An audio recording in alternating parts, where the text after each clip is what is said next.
अस्सलाम वालेकुम। पंजाबी दे वीलॉग दे नाल हाज़िर हाँ।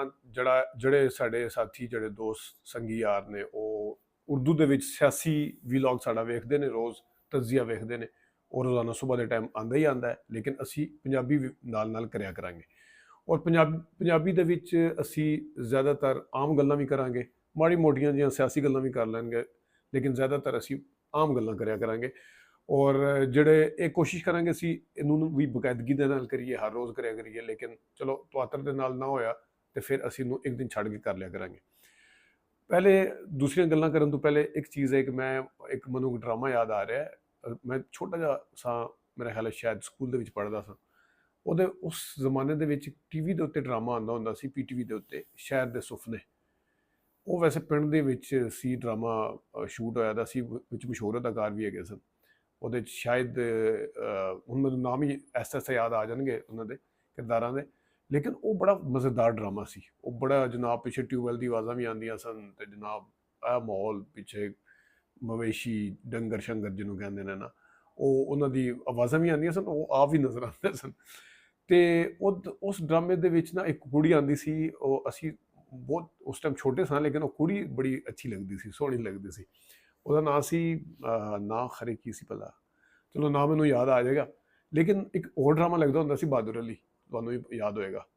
ਤੇ ਉਹ ਵੀ ਬੜਾ ਮਜ਼ੇਦਾਰ ਡਰਾਮਾ ਸੀ। ਹੁਣ ਤੇ ਬੱਚਿਆਂ ਦੇ ਵਿੱਚ ਅੱਜ ਕੱਲ੍ਹ ਤੇ ਉਹ ਡਰਾਮੇ ਵੇਖਣ ਦਾ, ਉਸ ਤਰ੍ਹਾਂ ਦੇ ਡਰਾਮੇ ਨਾ ਤੇ ਬਣਦੇ ਪਏ ਨੇ, ਤੇ ਨਾ ਉਸ ਤਰ੍ਹਾਂ ਦਾ ਵੇਖਣ ਦਾ ਰਿਵਾਜ ਹੈ, ਨਾ ਕੋਈ ਕਿਤਾਬਾਂ ਪੜ੍ਹਨ ਦਾ ਉਸ ਤਰ੍ਹਾਂ ਰਿਵਾਜ ਹੈ, ਨਾ ਗੱਪਸ਼ਪ ਲਾਉਣ ਦਾ ਰਿਵਾਜ ਹੈ।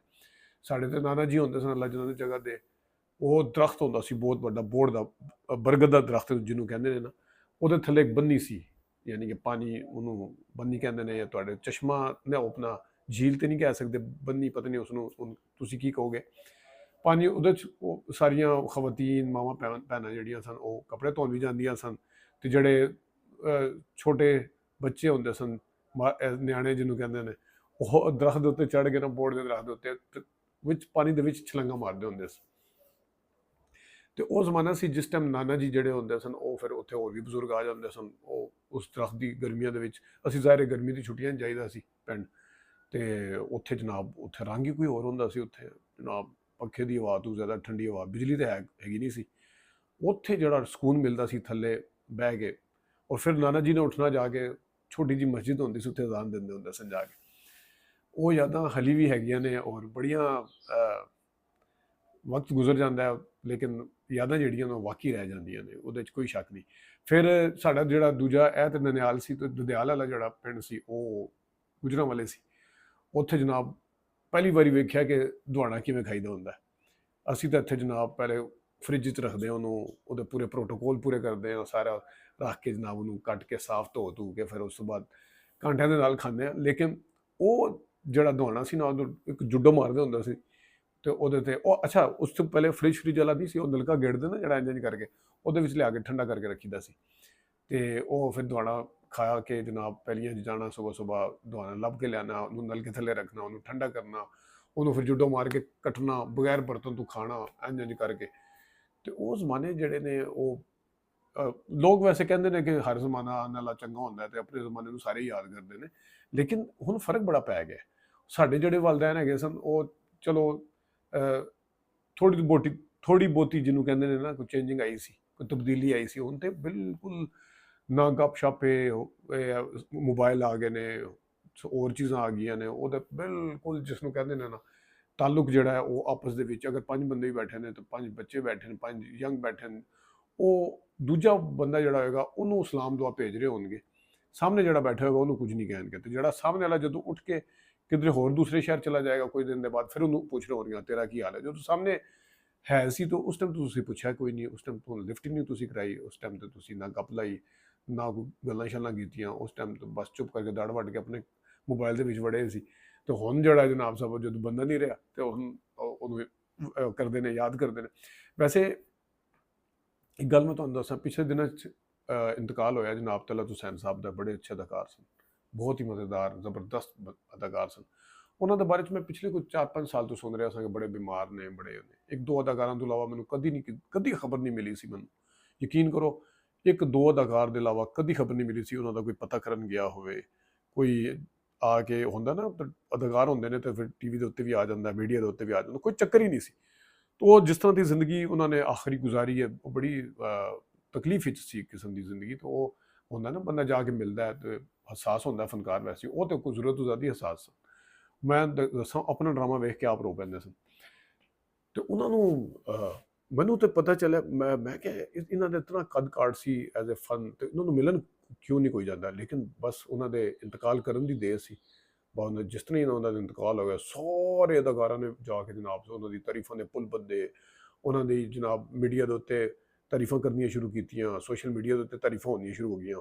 ਪਤਾ ਇਸ ਤਰ੍ਹਾਂ ਚੱਲਿਆ ਕਿ ਜਿਸ ਤਰ੍ਹਾਂ ਇਸ ਬੰਦੇ, ਇਹਨਾਂ ਅਦਾਕਾਰਾਂ ਤੋਂ ਜ਼ਿਆਦਾ, ਘਰ ਵਾਲਿਆਂ ਤੋਂ ਜ਼ਿਆਦਾ ਇਹਨਾਂ ਨੂੰ ਦੁੱਖ ਹੋਇਆ ਵੀ ਜਿਸ ਵੇਲੇ ਉਹ ਬਿਮਾਰ ਸਨ, ਉਹਨਾਂ ਦਾ ਕਦੀ ਕੋਈ ਪਤਾ ਕਰਨ ਗਿਆ ਹੋਵੇ, ਕਦੀ ਉਹਨਾਂ ਦੀ ਅਹਵਾਲ ਪੁੱਛਿਆ ਹੋਵੇ, ਕੋਈ ਜਾ ਕੇ ਦੇਖਿਆ ਹੋਵੇ, ਕੋਈ ਖਿਦਮਤ ਕੀਤੀ ਹੋਵੇ, ਕੋਈ ਬੈਠੇ ਹੋਣ, ਕੋਈ ਗੱਪਸ਼ਪ ਲਾਈ ਹੋਵੇ ਉਹਦੇ ਨਾਲ ਜਾ ਕੇ, ਬੰਦਾ ਕਹਿੰਦਾ।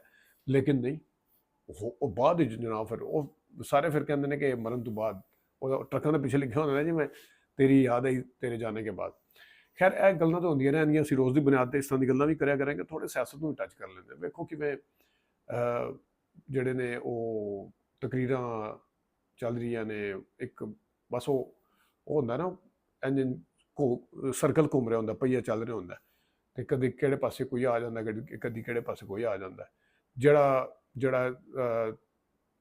ਜਿਹੜਾ ਮਜ਼ੇਦਾਰ ਜਗ੍ਹਾ ਤੇ ਨਹੀਂ ਹੁੰਦਾ, ਉਹ ਕਹਿੰਦਾ ਨਹੀਂ ਨਹੀਂ ਨਹੀਂ ਨਹੀਂ, ਸਾਨੂੰ ਉਸ ਜਗ੍ਹਾ ਤੇ ਪਹੁੰਚਣਾ ਹੈ, ਔਰ ਉਸ ਜਗ੍ਹਾ ਤੇ ਪਹੁੰਚਣ ਲਈ ਵਾਸਤੇ ਅਸੀਂ ਜੋ ਵੀ ਕਰਨਾ ਪਿਆ ਕਰਾਂਗੇ। ਤੇ ਇੱਥੇ ਜਿਹੜਾ ਦੂਜਾ ਬੰਦਾ ਜਿਹੜਾ ਨਾ ਉਹ ਬਿਲਕੁਲ ਵਿਹਲਾ ਹੈ, ਔਰ ਇਹ ਜਿਹੜਾ ਇਸ ਤਰ੍ਹਾਂ ਹੈ ਬਿਲਕੁਲ ਫਾਰਿਗ ਹੈ, ਔਰ ਇੱਕ ਦੂਜੇ ਦੇ ਉੱਤੇ ਇਲਜ਼ਾਮ ਲਾਣੇ, ਇੱਕ ਦੂਜੇ ਦੇ ਉੱਤੇ ਜਨਾਬ ਸਾਹਿਬ ਲੰਮੀਆਂ ਲੰਮੀਆਂ ਛੱਡਣੀਆਂ ਕਿ ਐਸੇ ਬੰਦ ਮਤਲਬ ਜਿਹੜਾ ਕੰਮ, ਅਗਰ ਤੁਸੀਂ ਕਲਾਸਿਕ ਐਗਜ਼ਾਮਪਲ ਦੇਖਣੀ ਹੈ, ਤੇਰਾ ਕੁੱਤਾ ਤੇ ਮੇਰਾ ਕੁੱਤਾ ਟੋਮੀ, ਉਹ ਤੁਸੀਂ ਇੱਥੇ ਆ ਕੇ ਵੇਖ ਸਕਦੇ ਹੋ। ਜਿਸ ਟਾਈਮ ਤੁਸੀਂ ਇਕਤਦਾਰ ਦੇ ਵਿੱਚ ਆ ਜਾਂਦੇ ਹੋ, ਉਸ ਵੇਲੇ ਜਨਾਬ ਸਾਹਿਬ ਤੁਹਾਨੂੰ ਹਰ ਸ਼ੈ ਜਿਹੜੀ ਹੈ ਨਾ ਉਹ ਸਹੀ ਲੱਗਦੀ ਹੈ, ਆਪਣੇ ਹਰ ਫੈਸਲਾ ਵੀ ਸਹੀ ਲੱਗਦਾ। ਜਿਸ ਟਾਈਮ ਦੂਜਾ ਕੋਈ ਆਉਂਦਾ ਹੈ ਤਾਂ ਉਸ ਟਾਈਮ ਹਰ ਚੀਜ਼ ਦੇ ਉੱਤੇ ਤਨਕੀਦ ਹੁੰਦੀ ਹੈ, ਹਰ ਚੀਜ਼ ਬੁਰੀ ਲੱਗਦੀ ਹੈ। ਤੇ ਜਿਸ ਟਾਈਮ ਤੁਸੀਂ ਇਕਤਦਾਰ ਵਿੱਚ ਨਹੀਂ ਹੁੰਦੇ, ਉਸ ਟਾਈਮ ਅਸੂਲ ਸਭ ਤੋਂ ਪਿਆਰੇ ਹੁੰਦੇ ਨੇ, ਤੇ ਜਿਸ ਟਾਈਮ ਇਕਤਦਾਰ ਵਿੱਚ ਹੁੰਦੇ ਨੇ, ਉਸ ਟਾਈਮ ਇਕਤਦਾਰ ਦਾ ਬਚਾਉਣਾ ਕਿਵੇਂ ਵੇ, ਉਹਨੂੰ ਅਸੂਲ ਸਾਰੇ ਜਾਨ ਮਗਰੋਂ ਲੈਣ ਤੇ ਉਹ ਰਹਿ ਗਏ ਪਿੱਛੇ। ਬਸ ਇਹ ਕਰਨਾ ਹੈ ਕਿ ਇਹ ਇਕਤਦਾਰ ਨੂੰ ਤੂਲ ਕਿਸ ਤਰ੍ਹਾਂ ਦੇਣਾ ਹੈ, ਇਹਨੂੰ ਤਵਾਲਤ ਕਿਵੇਂ ਬਖਸ਼ਣੀ। ਤੇ ਜੱਜਾਂ ਦੇ ਵਾਲੇ ਵੇਖ ਲਓ ਅੱਜ ਕੱਲ੍ਹ, ਕਿਉਂਕਿ ਉਹਨਾਂ ਦਾ ਬੜਾ ਤਪਿਆ ਦਾ। ਇੱਕ ਜੱਜ ਜਿਹੜਾ ਸੀ ਉਹ ਪਹਿਲੇ ਇੱਕ ਜਮਾਤ ਨੂੰ ਅੱਛਾ ਲੱਗਦਾ ਸੀ, ਉੱਥੇ ਜਾ ਕੇ ਫੈਸਲੇ ਵੀ ਕਰਾਉਂਦੇ ਸਨ, ਉੱਥੇ ਜਾ ਕੇ ਜਨਾਬ ਸਾਹਿਬ ਉੱਥੇ ਉਹਨਾਂ ਦੀ ਅਦਾਲਤ ਵਿੱਚ ਜਾ ਕੇ ਫੈਸਲੇ ਕਰਵਾਉਂਦੇ ਸਨ। ਤੇ ਉਸ ਟਾਈਮ ਕਿਸੇ ਹੋਰ ਨੂੰ ਅੱਛਾ ਨਹੀਂ ਸੀ ਲੱਗਦਾ। ਹੁਣ ਜਿਹੜਾ ਉਹ ਜੱਜ ਹੈ, ਉਹਦੇ ਇੱਕ ਜਮਾਤ ਜਿਹੜੀ ਹੈ ਇਸ ਟਾਈਮ ਹਕੂਮਤੀ ਜਮਾਤ ਹੈ, ਉਹਦੇ ਤੇ ਬਹੁਤ ਸਖਤ ਤੱਪੀ ਹੋਈ ਹੈ। ਉਹ ਕਹਿੰਦੀ ਹੈ ਇਸ ਤੋਂ ਭੈੜਾ ਜੱਜ ਹੀ ਨਹੀਂ ਹੈਗਾ। ਹਾਲਾਂਕਿ ਪਿਛਲੇ 4-5 ਸਾਲਾਂ 'ਚ ਸਭ ਤੋਂ ਜ਼ਿਆਦਾ ਉਹਦੀ ਅਦਾਲਤ ਜਾ ਕੇ ਮੁਕੱਦਮੇ ਲਵਾਉਂਦੇ ਸਨ। ਤੇ ਮੈਂ ਨਾ ਇਸ ਵਾਸਤੇ ਨਹੀਂ ਲੈ ਰਿਹਾ, ਕਹਿਣ ਦਾ ਮਤਲਬ ਹੈ ਕਿ ਇਹ ਇੰਝ ਚੱਲਣਾ ਔਰ ਇੰਝ ਹੀ ਹੋਣਾ ਹੈ, ਔਰ ਇੰਝ ਹੀ ਹੁੰਦਾ ਆਇਆ ਹੈ। ਕਦੀ ਕੋਈ ਚੀਜ਼ ਜਿਹੜੀ ਅਸੀਂ ਉਸ ਤਰ੍ਹਾਂ ਦੇਖੀ ਨਹੀਂ, ਜਿਹਦੇ 'ਚ ਨਾ ਬੰਦਾ ਕਵੇ ਕਿ ਸਿਆਸਤ ਤੋਂ ਅੱਡ ਕੇ ਅਗਰ ਗੱਲ ਕਰੀਏ ਤਾਂ ਦੇਖੋ ਨਾ, ਹੁਣ ਅਸ਼ਫਾਕ ਅਹਿਮਦ ਸਾਹਿਬ ਸਨ ਜਿਹੜੇ, ਉਹ ਇਹਨਾਂ ਚੀਜ਼ਾਂ ਤੋਂ ਸਾਰੇ ਅਲੱਗਾ, ਮਤਲਬ ਹੈ ਉਹਨਾਂ ਦੀ ਆਪਣੀ ਇੱਕ ਦੁਨੀਆ ਹੈਗੀ ਸੀ, ਤੇ ਉਹ ਪਿਆਰ ਵੀ ਵੰਡਦੇ ਸਨ। ਔਰ ਇਸ ਤਰ੍ਹਾਂ ਦੇ ਬੰਦੇ ਹੋਰ ਤੁਸੀਂ ਦੇਖ ਲਓ, ਕਾਫੀ ਸਾਰੇ ਜਿਹੜੇ ਲੋਕ ਨੇ, ਉਹ ਜਿਨ੍ਹਾਂ ਨੂੰ ਦੇਖ ਕੇ ਤੁਸੀਂ ਕਹਿੰਦੇ ਹੋ ਯਾਰ ਇਹ ਬੰਦਾ ਬੜਾ ਅੱਛਾ ਹੈਗਾ, ਇਹਨੂੰ ਦੇਖ ਕੇ ਕੋਈ ਇਸ ਤਰ੍ਹਾਂ ਦੀ ਫੀਲਿੰਗਸ ਨਹੀਂ ਆਉਂਦੀਆਂ, ਕੋਈ ਗੁੱਸੇ ਵਾਲੀਆਂ, ਠੰਡੀਆਂ ਜਿਹੀਆਂ ਮਿੱਠੀਆਂ ਜਿਹੀਆਂ ਆਉਂਦੀ, ਜਿਵੇਂ ਜਦੋਂ ਤੁਸੀਂ ਪਿੰਡ ਜਾਓ ਨਾ ਤਾਂ ਦਰਖਤਾਂ ਦੇ ਥੱਲੇ ਬਹਿ ਕੇ ਆਉਂਦੀ ਜਿਸ ਤਰ੍ਹਾਂ ਫੀਲਿੰਗ। ਇਸ ਤਰ੍ਹਾਂ ਕੁਝ ਬੰਦੇ ਜਿਹੜੇ ਹੁੰਦੇ ਨੇ ਨਾ, ਉਹ ਵੀ ਦਰਖਤਾਂ ਦੀ ਤਰ੍ਹਾਂ ਹੁੰਦੇ ਨੇ।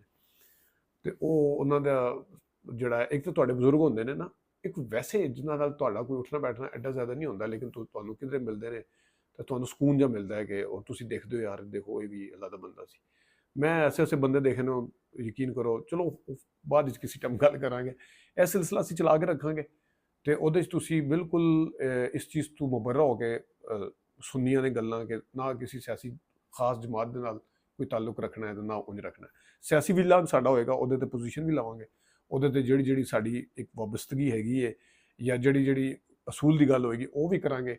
ਔਰ ਜਿਹੜਾ ਉਸ ਟਾਈਮ ਜਿਹਨੂੰ ਬੁਰਾ ਲੱਗੇਗਾ ਜਾਂ ਅੱਛਾ ਲੱਗੇਗਾ, ਉਹ ਉਹਨਾਂ ਦੀ ਆਪਣੀ ਮਰਜ਼ੀ ਹੈ, ਉੱਥੇ ਅਸੀਂ ਕਰਿਆ ਕਰਾਂਗੇ। ਇਸ ਜਗ੍ਹਾ ਤੇ ਆ ਕੇ ਅਸੀਂ ਜਿਹੜੀਆਂ ਨਾ ਉਹ ਇਸ ਤਰ੍ਹਾਂ ਦੀ ਗੱਲਾਂ ਕਰਾਂਗੇ, ਆਪਣੇ ਸੋਸ਼ਲ ਇਸ਼ੂ ਜਿਹੜੇ ਨੇ, ਸਾਡੇ ਮਸਲੇ ਮਸਾਇਲ ਨੇ, ਆਪਣੀ ਦਿਹਾਤੀ ਜਿਹੜੀ ਜ਼ਿੰਦਗੀ ਔਰ ਸ਼ਹਿਰੀ ਜ਼ਿੰਦਗੀ ਦੇ ਜਿਹੜੇ ਫ਼ਰਕ ਨੇ, ਪੁਰਾਣੇ ਔਰ ਨਵੇਂ ਦੌਰ ਦੇ ਜਿਹੜੇ ਫ਼ਰਕ ਨੇ, ਕੋਸ਼ਿਸ਼ ਕਰਾਂਗੇ ਅਸੀਂ ਹੋਰ ਮੁੰਡਿਆਂ ਨੂੰ ਵੀ ਨਾਲ ਲੈ ਕੇ ਆਈਏ, ਬਿਠਾਈਏ, ਤੇ ਤੁਸੀਂ ਦੇਖਦੇ ਰਹਿਣਾ, ਆਪਣਾ ਖਿਆਲ ਰੱਖਣਾ ਢੇਰ ਸਾਰਾ। ਤੇ ਜ਼ਹੀਰਾ, ਮੈਨੂੰ ਇਜਾਜ਼ਤ ਦਿਓ, ਅੱਲਾ ਦੇ ਵਾਲੇ।